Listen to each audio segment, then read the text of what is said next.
Với thời gian ban đầu công ty chỉ có là 2 nhân sự mới thành lập và văn phòng chỉ là nhà riêng vì nó giảm các cái tối đa về chi phí.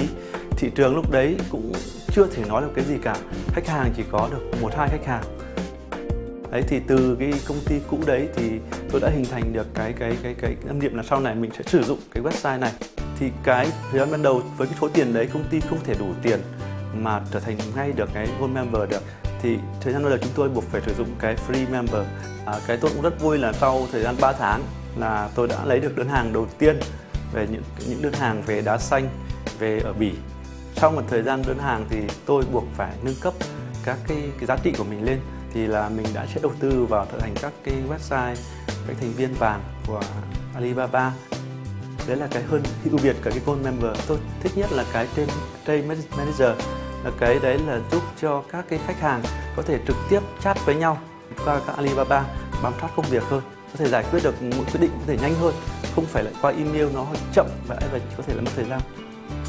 Thì thông thường mỗi ngày là tầm khoảng 5 cái inquiry. Hiện nay thì doanh số mà nhận được cái đơn hàng từ Alibaba chiếm tầm khoảng 60-70% là các đơn hàng. Tôi xin giới thiệu là về một khách hàng là rất là trung thành. Hi Kenny, how are you? We were searching for white marble, Vietnamese white marble, and we find Netvi company through Alibaba.com. They are gold member. Many buyers like me would work with gold supplier because much more trust than others.